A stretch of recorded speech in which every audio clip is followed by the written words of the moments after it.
Aujourd'hui, on va s'intéresser à une leçon de grammaire très importante, à savoir la phrase simple et la phrase complexe. Cette leçon sera destinée à des élèves à partir de 4e année primaire jusqu'au lycée. Donc, soyez vigilants avec moi et concentrez-vous bien. L'objectif de la leçon. Donc, comme je l'avais déjà dit, aujourd'hui, nous allons aborder une leçon de grammaire où nous allons nous intéresser à la phrase et aussi apprendre à distinguer les phrases simples des phrases complexes. Et je porte à votre connaissance que cette leçon vous sera poursuivie dans de prochaines vidéos, surtout pour les collégiens. Avant d'entamer la leçon, on va se poser les questions suivantes. Qu'est-ce qu'une phrase simple? Qu'est-ce qu'une phrase complexe? Et comment peut-on différencier entre elles? Mais avant tout, vous avez certainement déjà vu dans vos années précédentes qu'est-ce qu'une phrase? C'est quoi une phrase? Donc, une phrase est une suite de mots qui commencent par une majuscule et se termine par une ponctuation forte et a du sens. Donc, c'est quoi une ponctuation forte? C'est-à-dire que la phrase... Voyons maintenant cet exemple. Les élèves font de la grammaire.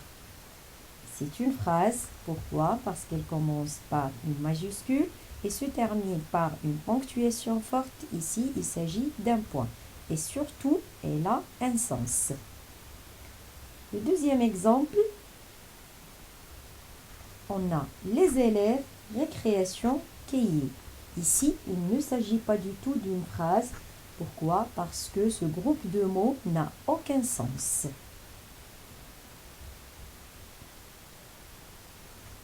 Maintenant, vous allez faire cet exercice pour savoir est-ce que vous avez bien saisi la notion de la phrase ou non. Donc, n'oubliez pas de mettre pause pour la vidéo pour bien réfléchir à la solution. Donc, on va indiquer est-ce qu'il s'agit d'une phrase ou non. Lisons le premier groupe de mots ensemble. Ma sœur aime jouer au football. Ce n'est pas une phrase. Pourquoi? Parce qu'elle ne se termine pas par une ponctuation forte. Le deuxième exemple. Mes amis sont contents de venir. Ici aussi, il ne s'agit pas d'une phrase parce qu'on ne commence pas par la majuscule. Pour le troisième exemple, nous partirons à la montagne cet hiver. Ici, il est clair qu'il s'agit d'une phrase parce qu'elle commence par la majuscule et se termine avec une ponctuation forte ici, le point, et surtout, elle possède un sens. Pour l'exemple suivant, quand arrive-t-il? Il s'agit aussi d'une phrase parce qu'elle commence par la majuscule et se termine par un point d'interrogation et elle a un sens. Pour le dernier exemple, les oiseaux nient branches. Ici, c'est un groupe de mots qui n'a aucun sens et alors ce n'est pas une phrase. Maintenant, au vif du sujet. L'objectif principal visé par notre leçon.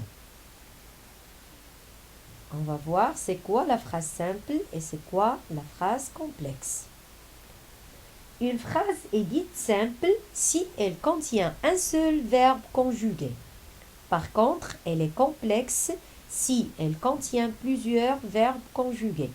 Plusieurs verbes conjugués, c'est-à-dire qu'elle doit contenir au minimum 2 verbes conjugués pour qu'elle soit complexe. Une phrase complexe contient autant de propositions que de verbes conjugués. C'est-à-dire, si j'ai un seul verbe conjugué, j'ai une seule proposition.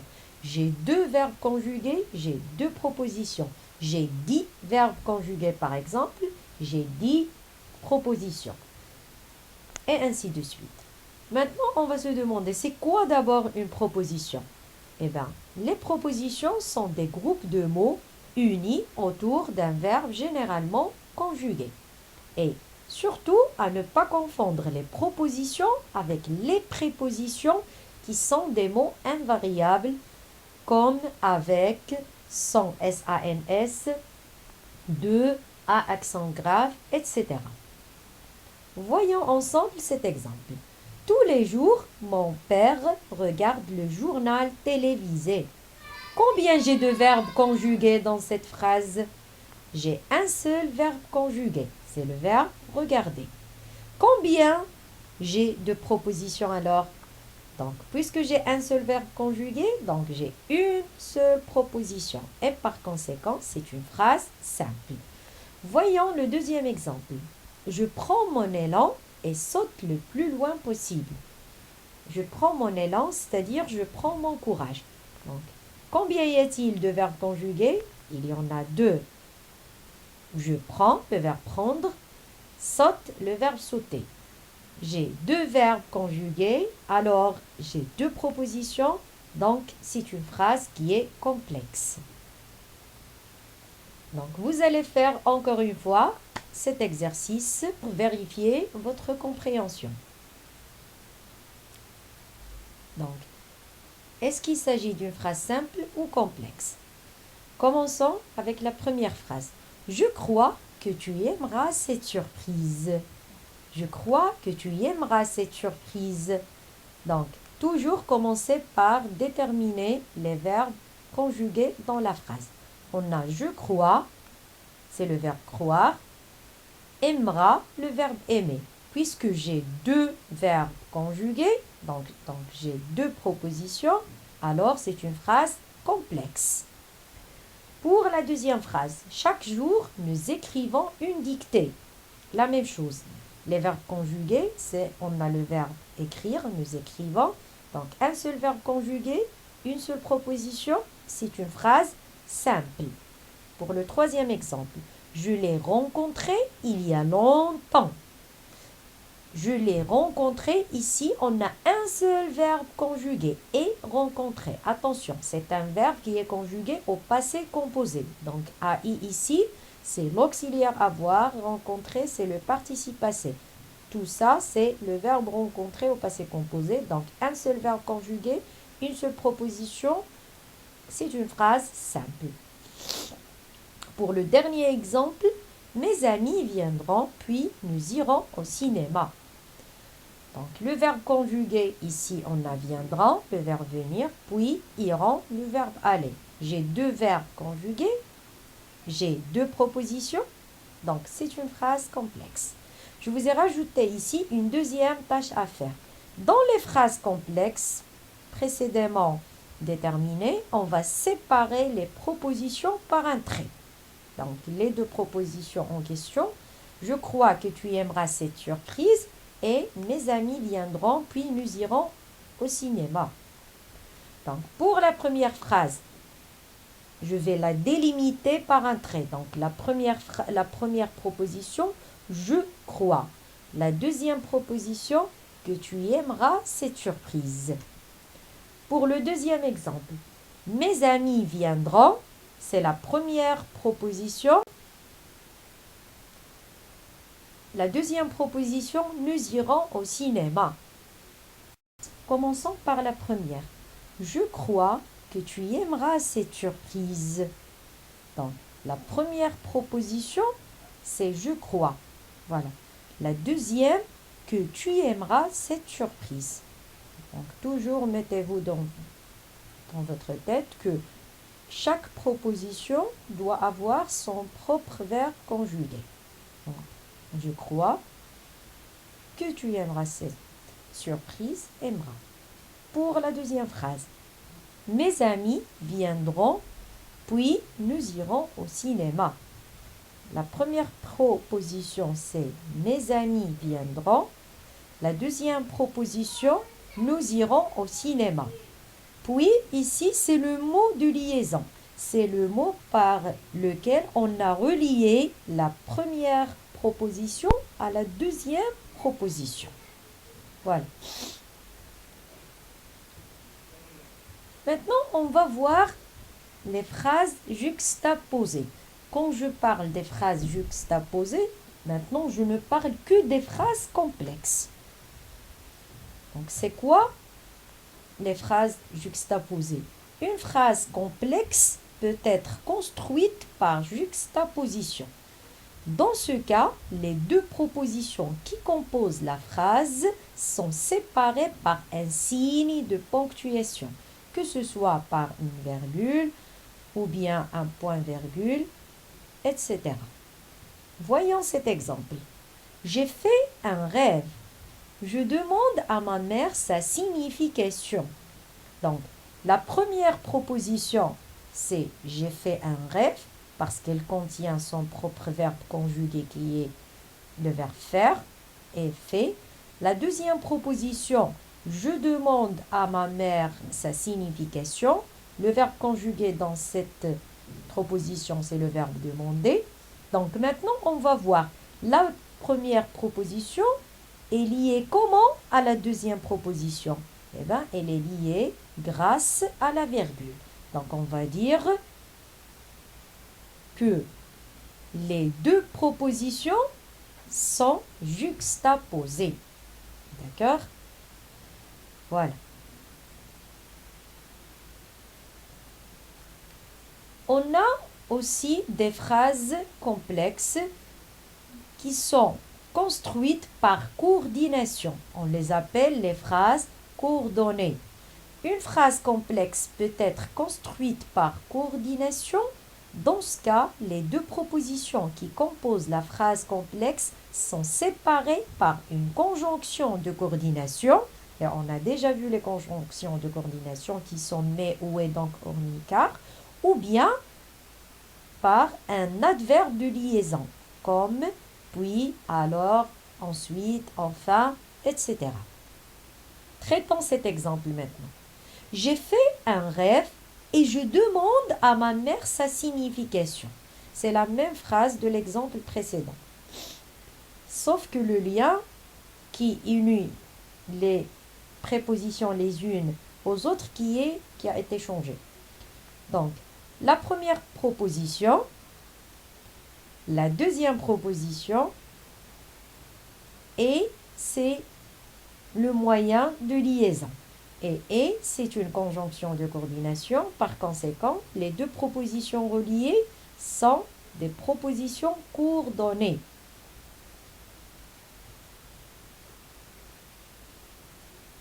Maintenant, on va voir le troisième lien concernant les phrases complexes.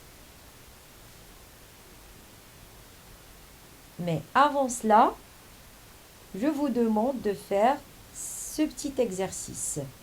Entoure les deux propositions, regarde ce qui les sépare et indique si les phrases sont coordonnées ou bien juxtaposées.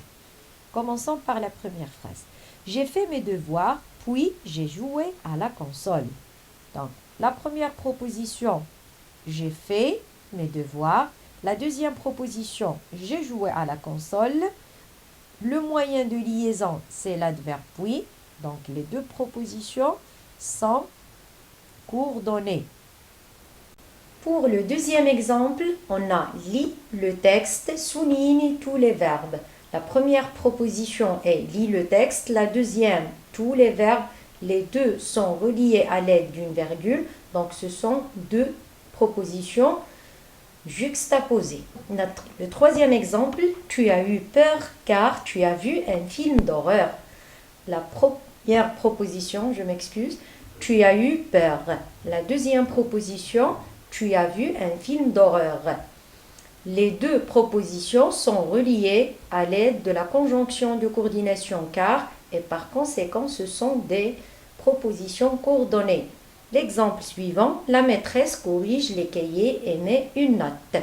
La première proposition, la maîtresse corrige les cahiers.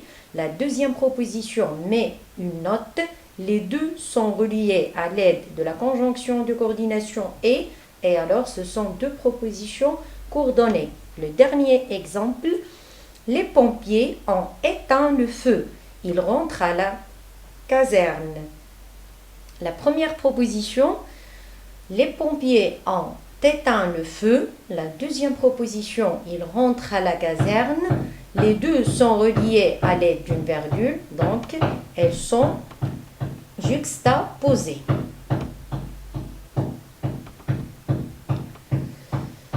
Maintenant, on va aborder la troisième partie. Donc, après avoir vu les propositions juxtaposées puis coordonnées, maintenant on va voir les propositions principales et subordonnées. Certaines phrases complexes contiennent des propositions qui ne sont pas indépendantes. Elles ne peuvent pas exister seules. On a alors une proposition principale et une proposition subordonnée qui est introduite par un petit mot qu'on appelle un mot subordonnant. Comme par exemple qui, que, dont, bien que, alors que, quand, tandis que, etc. Traitons l'exemple suivant. J'ai rêvé que je volais comme un oiseau. Donc, j'ai rêvé, c'est la proposition principale, que je volais comme un oiseau, la proposition subordonnée. Voilà, donc ici le mot subordonnant en question est le pronom relatif que. Donc ces deux propositions sont dépendantes l'une de l'autre. On parle de subordination. Donc elles sont dépendantes, c'est-à-dire que chacune de deux propositions a besoin de l'autre pour que la phrase ait un sens. On ne peut pas dire j'ai rêvé et on s'arrête, et on ne peut pas dire que je volais comme un oiseau et on s'arrête. Donc il faut dire les deux en utilisant ce mot de liaison-là pour que la phrase ait un sens. Voilà, maintenant je vous donne un schéma récapitulatif pour la leçon. Donc, la phrase est simple si elle ne contient qu'un verbe conjugué.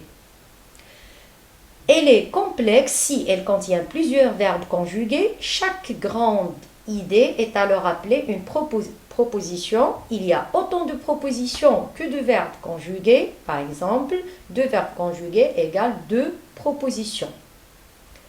Les propositions peuvent être juxtaposées et sont alors séparées par une virgule, un point-virgule ou 2 points. Ou encore, elles peuvent être coordonnées et elles seront reliées à l'aide d'une conjonction de coordination ou encore des adverbes de liaison.